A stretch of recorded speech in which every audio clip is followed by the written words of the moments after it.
something to do. It's somewhat difficult to see very far with all the people around in this field that is completely empty. I decide to fall back on a tried and trusted rule. Go where everyone else seems to be gathering. Right now, that's the school courtyard and its surroundings. Throwing the used plate into a trash can, I make my way towards the school building. Should have recycled that, if recyclable.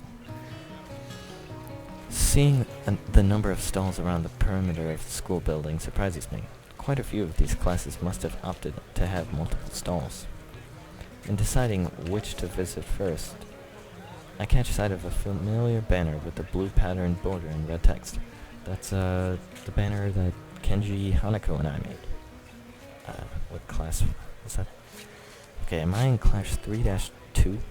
Or 3-1, 3-3? I don't know. But it's not my class, the other class. Lily's stall is as good as a place to start as any. I'm curious to see how it's going after all of the work she and her class have been doing for it. Oh, my knee is killing me. Oh, that's a cool thing we did. Ow. Coca-Cola. So which one? I'm assuming I did this one, because it's got the blue. This Kenji's a bad artist. What is he doing? Hanako ruled that thing, though. Stepping up to it, I begin to see why the class took so long to organize everything. Easily twice as wide as many of the other stalls, with the equipment for cooking strewn everywhere. It's closer to an outdoor restaurant than a festival event. Oh my gosh, is that snow cone dye? That's what it looks like. I want to get a snow cone. Corn dogs? As the student in front of me takes a bowl of noodles and leaves, I walk up to the counter. The girl behind it seems quite exasperated and asks me to wait a moment before she disappears underneath the counter. Seizing the moment, I take a quick glance around. Steam seems to be rising from everywhere as pots and pans simmer away. The most blind of the students are unpacking the ingredients while being helped by someone who's probably the teacher of 3-2. Okay, 3-2 is the class for the mostly blind students. So what class am I in? And what category is my class among? I don't know. It doesn't take long to notice Lily among them, talking with the teacher as she quickly counts the boxes and packets with her fingers. From her expression and the fact that both she and the teacher seem to be in a state of mild confusion, it appears that there's been some problem in coordination. Yeah, the girl at the counter just is hiding underneath it, not doing anything. Before I can stare any longer, the girl behind the counter pops up again, only to look back and ask where the spare change box is. Lily pauses for a moment before she and the girl switch places at the counter, and the teacher quickly walks off somewhere. Sorry about that, we're having a few problems. What would you like? It takes me a second to remember what I'd come here for. My eyes quickly dart to the side to read the menu sitting on the counter. I guess some miso soup? Ah, is that Hisao? Yes. Yep, looks like you're pretty busy. Her face all but confirms it as she drops her waitress facade. Somewhere along the line our order got mixed up. We're trying to fix it now, but it looks like we only have half of what we need. Wouldn't serving smaller portions cover over the problem? It seems like that's what we'll have to do, though I wish we didn't. The fact that a good half of our class is gone doesn't help either. I glance behind her to see how many people are actually operating the stall. It couldn't be over about 8. I take it that's why your teacher left? That's right, she's gonna try to round up a few more of our classmates to help. That's actually the first female teacher that I've heard of. Because I'm pretty sure that, well, there's Matao, and then I guess if you count the nurse as staff. And then Matao mentioned some other teacher that was a guy. I think that's it. Matao's the only teacher I know, jeez. Hearing the sound of footsteps behind me, I stealthily glance backwards to see an elderly couple taking place in line. I guess I better stop loitering around and chatting. Here's the money for the soup. Soup, oh right, coming right up. Lily turns and calls for a bowl of miso soup as I hand over the money for it. taking the coins in her palm. I can't help but notice how efficiently she counts them with her long, pale fingers. Eventually satisfied that I've handed over the correct change, she puts it in a small metal tray. I don't mean to be rude to Lily or any blind person, but wouldn't a blind person not be the best person to count money? Well, I guess if it's change, they can do it, but like paper money, I don't think you have any way of, you need sight for that to differentiate what is what. It isn't long before the soup is made and carefully handed to her, after which she turns and subsequently passes it to me. Thanks, I'll come back to drop off the bowl. Thank you, Hisao. Oh, there is one other thing. Have you seen Hanako? Hanako? No, not today. Why? She gives a small sigh of abject disappointment. It's okay, I was just wondering what she was doing for the festival. You'll come back when you're done then. Sure, I'll keep an eye out for Hanako too. Bet she's in the library. Thank you, Hisao. I walk off from the stall to find a seat, carefully creating the steaming wooden bowl in both hands. Compared to the dumplings from before, this is quite nice. A little cool compared to what it probably should be, perhaps, but the flavor enough is to cover up for the... Wow. But the flavor is enough to cover up for that reasonably well. As I drink, I can't help but feel somewhat guilty for not being as involved in the festival as others. It can't really be helped considering I was dropped into the school only a week ago, but it still weighs heavy on my mind. That and the fact that few students don't seem to be enjoying the festival as much as the visitors. Eventually, I finish my bowl and leave for the stall to drop it off. Considering that there seems to be no line at all, I take my time walking up.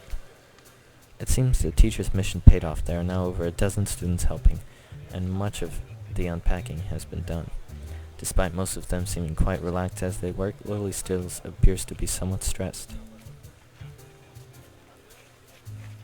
Lily doesn't look impressed at all, and I can't blame her. On top of her issues with the stall, she still seems to be worried about Hanako. Then let's go find Hanako and not ask her about the festival, because she'll freak out and throw a book at us. I can't really help her with the former, so I guess the only way I can help is by trying to take her mind off our shy mutual friend.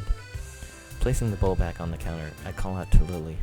Hey Lily, don't worry about Hanako. I'll go find her and hang out with her, okay?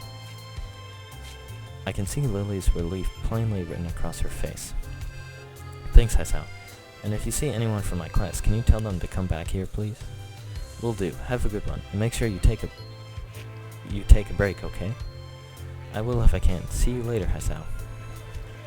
I leave Lily. It's just hard for me to say for some reason. Lily. I leave Lily in the stall and head out in search of Hanako.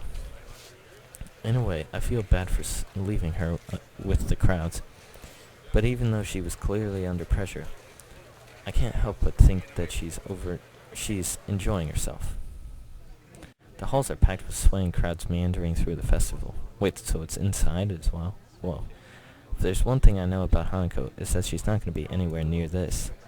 And with the students showing their friends and family their dorms, I doubt she'll be there either. Following blind intuition, I move against the grain of the crowd. Thankfully, this crowd seems to be slightly less festive than your usual festival crowd. I assume this is out of consideration for the student body. As I force my way through the masses, it doesn't take long for them to thin down into nothingness. Except that creepy painting, whatever that kid is doing. That kid looks like it's going to eat a living person. It's like... That's like a psychopath's stare. It's like Hannibal Lecter as a kid, saying, "I will bite your face off." He's just staring right at that nub. This is not surprising, since I am standing before the library. Even the most eager of students don't bother to show anyone this section of the school. I would show the library. My school library is actually pretty cool. Before, it had been pretty lame, to be quite honest, but we just like built a whole wing of the school specifically for the library, which made it look a ton nicer. Even though there are hardly any books in it, like this, like what you see right here, multiply that times 4. That's how many books we probably have in our library. No, 8. That times 8 is how many books we have in the library. Like, I'm assuming this has 2 sides to it. Yeah, 8 seems about right, so not that many books. Did I even read that? As I enter the library, the noise of the festival fades into a dull background noise, and soon I am in the reading area at the rear of the room. Behind one of the partition desks, I see the top of a head with straight dark hair catching my eye. Hey Hanako, I had a feeling I'd find you here. Oh, you scared her again, Hisao.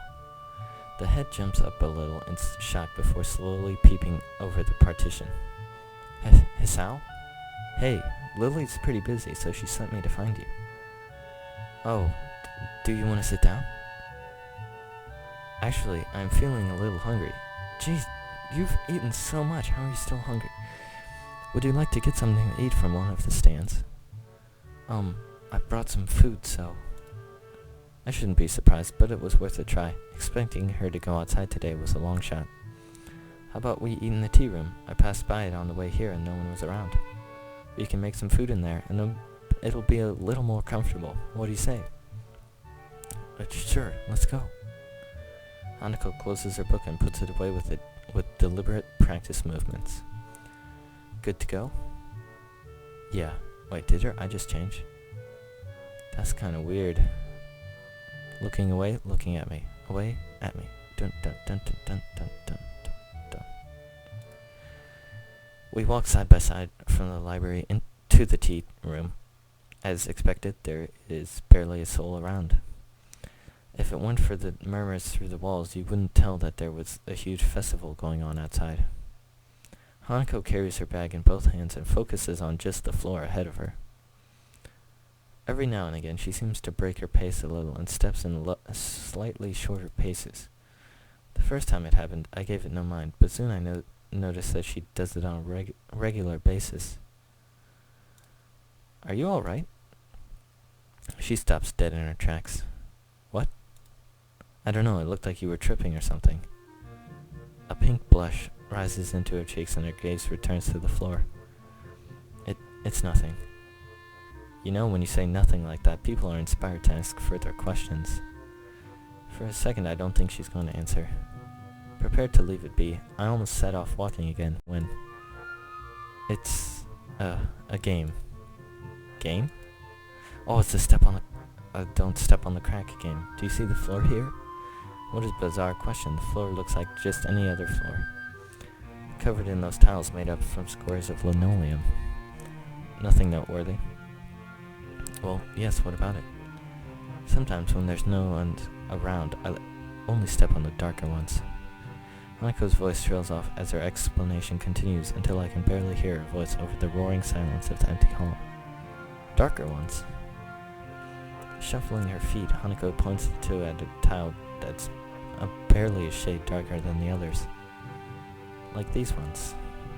Oh right, so these ones are no good? I point out a nearby tile. Yeah, something like that. Oh, I see. Do you play this game a lot? Hanako shakes her head. Just when the halls are empty? She nods. Well then, no point in stopping. I'm beginning to get really hungry. She nods again, this time with a little more enthusiasm.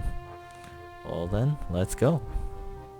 We set off down the hall, and this time I notice Hanako is paying a little less attention to the floor. I wonder, just how lonely does someone... Lonely is the wrong word. Remember, you corrected yourself on that. Just how lonely does someone have to be to come up with a game like that? Hey, I play that game. Not exactly, I do it on, like, sidewalks where there's cracks and you try not to step on the cracks. It's similar, but I'm not lonely, come on. But before I realize what I'm doing, I find myself trying to aim each step so it lands on the correct tiles. Yeah, there you go. The noise of the festival is slightly louder inside the tea room, but the breeze coming through the open window makes it worth it. Without thinking, I walk to the windowsill and inhale what did I even say here? Windowsill and inhale deeply. I sometimes forget how clean the air is here compared to back home. Would you like some tea? That would be great, thanks. It occurs to me that this is the first time I've been alone with Hanako without her trying to be somewhere else. Turning from the window, I watch as she makes a simple pot of tea and arranges some sandwiches onto a plate. I've seen her do this before a number of times, but this time she seems slightly different. It's like she's calm. Eventually she places the small tray on the table and pours 2 cups of tea. The fresh scent of brewed tea mingles with the breeze, and for a second I feel like I'm the only one in the world. I think I know why you like this room now. I don't know what you mean. Well, there are quite a few people out there, but in here it's like another world. You can pretend there's no one around for miles. You're right. It's like the whole world has forgotten this room. And because of that, you can forget about the outside. That would be appealing in some cases. As far as I can tell, conventional bullying doesn't exist in this school. But then again, I haven't seen a single person talk to Hanako besides Lily. If you're ignored by the world, a place where you can forget its existence would hold a special appeal. That's a good point. It's like this room gives you some kind of complete freedom. Yeah. Say, do you play chess? I love chess. Chess is awesome. Chess? I played it a bit, I guess. I take it you've played before? A little. Without saying any more, Hanako moves to one of the cupboards and digs out a small chess set. Do you want... Sure, why not? I cut her off, but she doesn't seem to mind it. Don't cut her off, Hisao. Oh, we're sitting very close. We arrange the pieces, and before long we are sending pawns charging to their inevitable fates. I take my time and intently examine each move and its consequences, nostalgia for the game, taking second place to the matters at hand. For a time, the game is a lengthy battle of attrition, but I spot an opening and tear a line in her defense. A few moves later, her king is cornered by several of my pieces. Checkmate. You're not bad at this, are you? Wait, I said checkmate? An honest